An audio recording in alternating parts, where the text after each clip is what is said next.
Hi friends, இந்த வீடியோல நம்ம கார்த்திக் கதையில ஆகஸ்ட் 7 இன்னைக்கு என்ன நடக்க போகுது அப்படிங்கிறத இந்த வீடியோல இப்ப நம்ம பார்க்க போறோம்.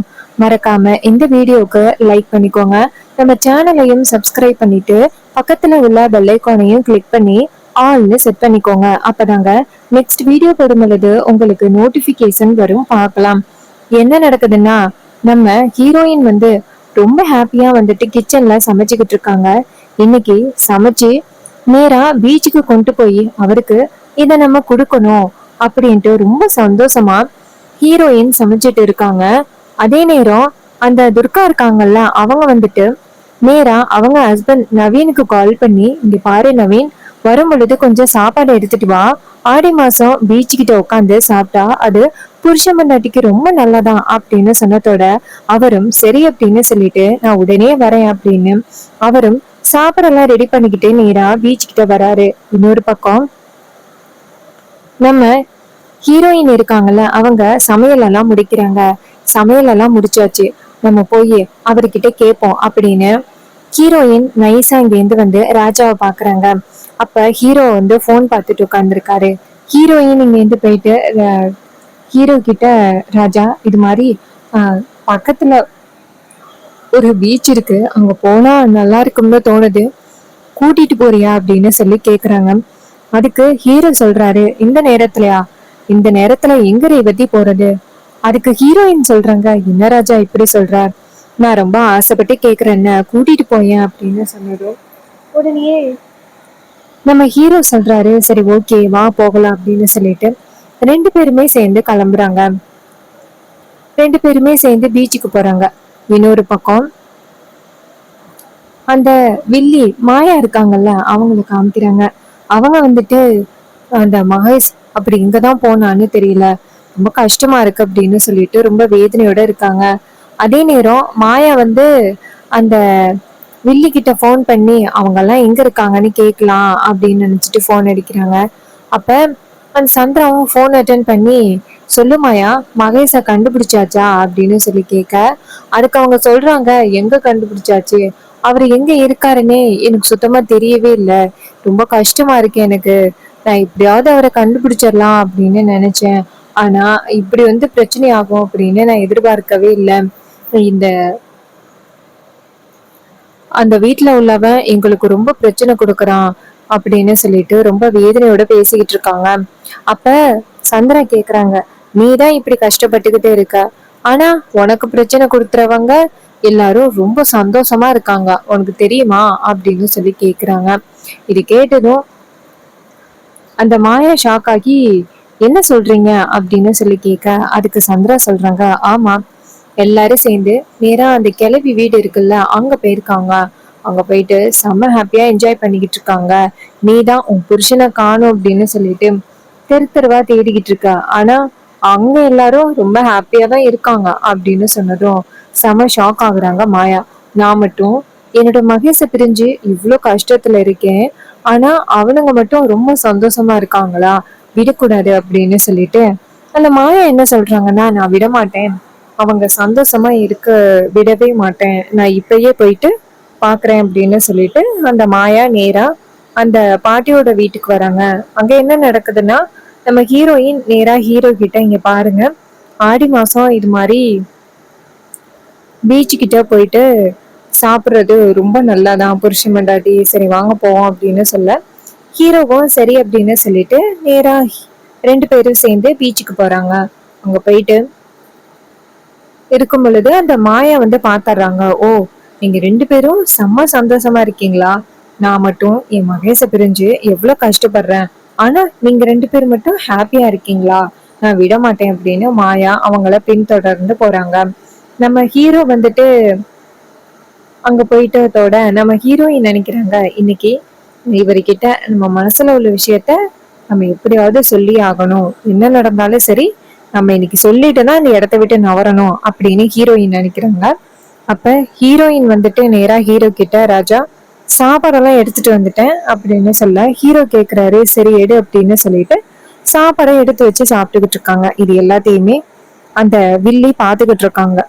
நான் என் மகேஷ வந்து பிரிஞ்சு தவிச்சு போயிருக்கேன், நீ மட்டும் உன் பொண்டாட்டி கூட சேர்ந்து ஹாப்பியா இருக்கியா, விட மாட்டோம்டா அப்படின்ட்டு அந்த அந்த வில்லி நினைக்கிறாங்க. அப்ப நம்ம ஹீரோ கேக்குறாரு, சரி என்ன திடீர்னு இந்த மாதிரி சாப்பாடெல்லாம் கொண்டுட்டு வந்துட்டு தனியா உட்காந்து சாப்பிடணும்னு கேக்குறியே? அப்ப ஹீரோயின் சொல்றாங்க, இல்ல சும்மாதான். ஹீரோ கேக்குறாரு, என்ன ஆஸ்திரேலியா போக போறோம், அதனால இது மாதிரி சாப்பாடு பரிமாறுவோம் அப்படின்னு நினைச்சியா? இங்க பாரு, நான் அதை பத்தியெல்லாம் யோசிக்கவே மாட்டேன். உனக்கு வந்துட்டு எங்க ஹாப்பியா இருக்கணும் அப்படின்னு தோணுதோ அங்கேயே நீ ஹாப்பியா இருக்கலாம். உனக்கான ஏற்பாடுகள் எல்லாத்தையுமே ரெடி பண்ணி நான் தரேன், நீ எதுக்கும் கவலைப்படாத. இதை கேட்டதும் நம்ம ஹீரோயின் நினைக்கிறாங்க, ச்சே நம்ம இவ்வளவு தனியா கூட்டிட்டு வந்துட்டு சாப்பாடெல்லாம் பரிமாறுறோம், நம்ம மனசுல என்ன இருக்கு அப்படிங்கறத பத்தி இவர் தெரிஞ்சுக்கணும்னு நினைக்க மாட்டாரு போலயே. இப்ப என்ன பண்றது அப்படின்ட்டு ரொம்ப கஷ்டப்படுறாங்க. அப்பதான் நம்ம ஹீரோ சொல்றாரு, இங்க பாரு என்ன யோசிக்கிற? ஹீரோயின் சொல்றாங்க, ஒண்ணுல ராஜா சும்மாதான் அப்படின்னு சொல்ல ஹீரோ சொல்றாரு, ஆஸ்திரேலியா போறதுக்கு உனக்கு எந்த வகையில உதவிகள் வேணுமோ அது எல்லாத்தையுமே நான் ஏற்பாடு பண்ணி தரேன். சோ நீ எதுக்கும் கவலைப்படாத, சரியா? உன்னோட அந்த டார்கெட்டை மட்டும் ஃபோக்கஸ் பண்ணு. இது கேட்டதும் ஹீரோயினும் சரி அப்படின்னு சொல்லிட்டு பேசிட்டு உட்காந்துருக்காங்க. இது எல்லாத்தையுமே மாயா பாக்குறாங்க. இவன் இருக்கிற வரைக்கும் தானே நம்மளுக்கு பிரச்சனை, இவனை நம்ம காலி பண்ணிடுவோம் அப்படின்ட்டு இந்த வில்லி கையில ஒரு பொருளோட இங்கேருந்து வராங்க. அப்ப நம்ம ஹீரோயின் வந்துட்டு ஹீரோ கிட்ட சொல்றாங்க, ராஜா ரொம்ப நாளா உன்கிட்ட ஒரு விஷயத்த சொல்லணும் அப்படின்னு நினைச்சிட்டு இருக்கேன். அதுக்கு ஹீரோ கேக்குறாரு, என்ன விஷயம் சொல்லு, ஏதாவது உதவி வேணும்னாலும் சொல்லு, நான் கண்டிப்பா எல்லா ஏற்பாடுகளையும் பண்றேன், சரியா? அதுக்கு ஹீரோயின் சொல்றாங்க, உதவி எல்லாம் இல்ல ராஜா, என் மனசுல உள்ள ஒரு விஷயத்த தான் சொல்லணும் அப்படின்னு ஆசைப்படுறேன். அதுக்கு ஹீரோ கேக்குறாரு, என்னன்னு சொல்லு அப்படின்னு. அப்ப நம்ம ஹீரோயின் சொல்றாங்க, ராஜா ஆரம்பத்துல நான் உன்னை ரொம்பவே தப்பா நினைச்சிட்டேன். அதுக்கப்புறம் நீ எனக்கு நிறைய உதவிகள் பண்ணிருக்க. இன்னைக்கு என்னோட லைஃப் வந்துட்டு ரொம்ப நல்லபடியா இருக்குன்னா அதுக்கு முக்கிய காரணமே நீதான். ஒருவேளை அந்த மாயாவும் மகேஷும் வந்துட்டு என்னை இன்னும் ஏமாத்தி அந்த மகேஷுக்கு கல்யாணம் பண்ணி வச்சிருந்தா என்னோட லைஃபே டோட்டலா ஸ்பாயில் ஆயிருக்கும். இது எல்லாத்துலயுமே நீ வந்து என்னை காப்பாத்திருக்க. நீ வந்துட்டு எனக்கு கடவுள் அனுப்புன ஒரு தெய்வம் மாதிரி. நீ உதவி பண்ணாம இருந்திருந்தா இந்நேரம் எங்கேது என்ன ஆகிருக்குமோ தெரியல. அதான் நான் உனக்கு ரொம்ப கடமைப்பட்டிருக்கேன். அதோட என் மனசுல உள்ள ஒரு விஷயத்தையும் நான் உன்கிட்ட ஷேர் பண்றேன். எனக்கு உன்னை ரொம்ப பிடிச்சிருக்கு. எனக்கும் உனக்கும் கல்யாணம் ஆகிருச்சு. ஆனா இந்த கல்யாணத்துல 2 பேருக்குமே விருப்பமே இல்லை. ஆனா இப்ப எனக்கு விருப்பம் இருக்கு. நான் உன்கிட்ட என்னோட காதலை சொல்ல போறேன் அப்படின்னு சொல்ல இது எல்லாத்தையுமே அந்த வில்லி காதல வாங்கிட்டு, நீங்க 2 பேரும் ஹாப்பியாவா இருக்கீங்க அப்படின்ட்டு இந்த வில்லி இங்கேருந்து வந்து நம்ம ஹீரோ நின்னுக்கிட்டு இருக்கும் பொழுது ஹீரோட முதுகுல குத்திடுறாங்க. ஹீரோ அதிர்ச்சியாகி திரும்பி பாக்குறாரு. ஹீரோயின் திரும்பி பார்த்தா அந்த மாயா ஹீரோவை குத்துனதை பார்த்துட்டு அதிர்ச்சி ஆகுறாங்க. அப்ப நம்ம ஹீரோயின் வந்து கத்துறாங்க, ஏய் மாயா என்ன காரியம் பண்ற அப்படின்னு சொல்லிட்டு அங்கேருந்து ஓடி வராங்க. மாயா சொல்றாங்க, இங்க பாரு, நான் மட்டும் என் மகேஷ பிரிஞ்சு தவிச்சு இருக்கணும், ஆனா நீங்க 2 பேரும் மட்டும் ஹாப்பியா இருக்கணுமா? நீங்க 2 பேரும் சந்தோஷமா இருக்க விட மாட்டேன்டி அப்படின்னு மாயா சொல்லிட்டு அந்த இடத்துல இருந்து தப்பிச்சு போறாங்க. இத பார்த்ததும் ஹீரோயினுக்கு பேரதிர்ச்சி. ஹீரோ அப்படியே மயங்கி விழுகிறாரு. ஹீரோயின் வந்துட்டு கத்துறாங்க, ராஜா எந்திரி ராஜா அப்படின்னு. அந்த நேரம் அந்த பக்கமா துர்காவும் நவீனும் வராங்க. 2 பேரும் சாப்பிட்றதுக்காக தான் வராங்க. அப்ப பார்த்தா ஹீரோ மயங்கி கிடக்குறதையும் ஹீரோயின் அழுகிறதையும் அவங்க 2 பேரும் பார்த்துட்டு ஓடி வராங்க. ஓடி வந்துட்டு நவீன் கேக்குறாரு, ஐயோ என்னாச்சு அப்படின்னு கேட்க அப்ப ஹீரோயின் சொல்றாங்க, நவீன் சொல்றதுக்கே இப்ப நேரம் இல்ல, இவரை எப்படியாவது காப்பாத்தணும், இந்த மாயா குத்திட்டு ஓடிட்டா அப்படின்னு. இது கேட்டதும் நவீன் அதிர்ச்சி ஆகி சரி வாங்க போகலாம் அப்படின்னு சொல்லிட்டு ஹீரோவை வண்டியில ஏத்தி கூட்டிட்டு போறாங்க.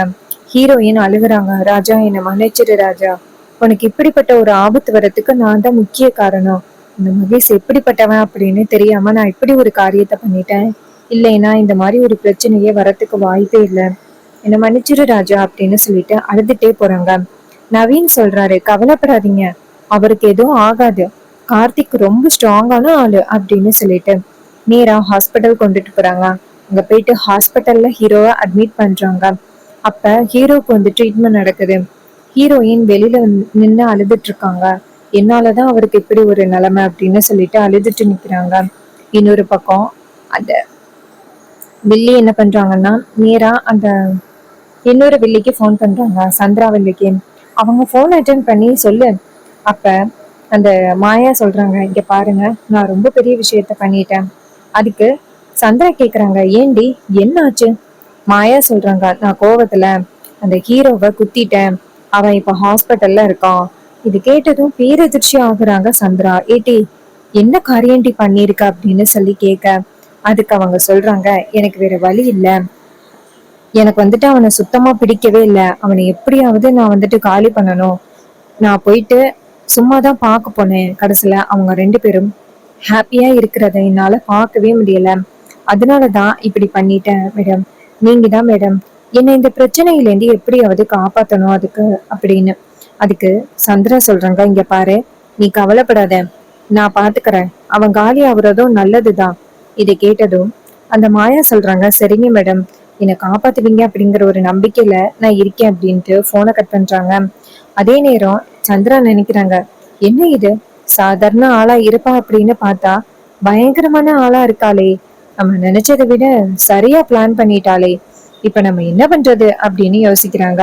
அதே நேரம் நம்ம ஹீரோயின் வந்துட்டு ஹீரோவுக்கு ட்ரீட்மெண்ட் நடக்கிறத பார்த்துட்டு கஷ்டத்துல நின்றுட்டு இருக்காங்க.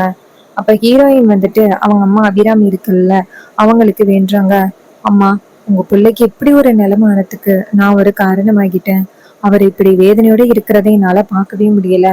அந்த மாயா மாதிரி ஒரு கேடு கட்டவ இப்படி திடீர்னு ஒரு முடிவு எடுப்பா அப்படின்னு நான் எதிர்பார்க்கவே இல்லை. எனக்கு ரொம்ப கஷ்டமா இருக்கு.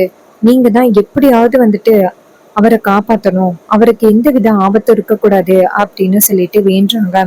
அதே நேரம் நம்ம ஹீரோ இருக்காருல்ல, அவர் வந்துட்டு கண் முழிக்கிறாரு. டாக்டர் வந்துட்டு நேரா வெளியில வந்துட்டு பேஷண்ட் கண் முழிச்சிட்டாங்க, இதுக்கப்புறம் எந்த பிரச்சனையும் இல்லை அப்படின்னு சொல்ல, அப்பதான் ஹீரோயினுக்கு நிம்மதி ஆகுது. ஹீரோயின் வந்துட்டு நேரா ஹீரோவை பாய் பாக்குறாங்க, ராஜா அப்படின்னு. அப்ப அவர் சொல்றாரு, இப்ப எதுக்கு நீ கவலைப்படுற, கவலைப்படாத, எனக்கு எதுவும் இல்லை. அப்ப ஹீரோயின் சொல்றாங்க, மன்னிச்சிரு ராஜா, நான் தான் உன்னை வந்துட்டு ரொம்ப ஃபோர்ஸ் பண்ணி பீச்சுக்கு கூட்டிட்டு போனேன், அங்க உனக்கு இப்படி ஆகும்னு எதிர்பார்க்கல. அந்த மாயா தான் இப்படிப்பட்ட ஒரு காரியத்தை பண்ணியிருக்கா. ஆனா இப்பவே போயிட்டு அதிகாரிங்க கிட்ட சொல்லி அவளை பிடிச்சு கொடுக்குறேன். அதுக்கு ஹீரோ சொல்றாரு, மகேஷ காணோம் அப்படிங்கிற ஒரு நோக்கத்துலதான் அவ இப்படி பண்ணிக்கிட்டு இருக்கா. அப்ப ஹீரோயின் சொல்றாங்க, நான் அவளை சும்மாவே விட மாட்டேன், அவளுக்கு கண்டிப்பா நான் ஒரு ஆப்பு வைக்காம விட மாட்டேன் அப்படின்னு செம டென்ஷன் ஆகுறாங்க. அதுக்கு ஹீரோ சொல்றாரு, சரி விடு, நம்ம பாத்துக்கலாம், நீ கவலைப்படாத அப்படின்னு சொல்ல, ஹீரோயினும் சரி அப்படின்னு சொல்றாங்க. அப்ப டாக்டர் வெளியில வந்துட்டு, இங்க பாருங்கம்மா, இன்னும் 3 டேஸ்ல இவரு டிஸ்சார்ஜ் ஆயிடுவாரு அப்படின்னு சொல்ல, ஹீரோயினும் சரி அப்படின்னு சொல்றாங்க. அதுக்கப்புறம் பாட்டிக்கு அவங்க எல்லாருக்கும் விஷயம் தெரிஞ்சு நேரா ஹாஸ்பிட்டல் வராங்க. பாட்டி வந்துட்டு அவங்க பேரனை இந்த நிலைமையில பார்த்ததும் பாட்டிக்கு ரொம்ப வேதனையா இருக்கு.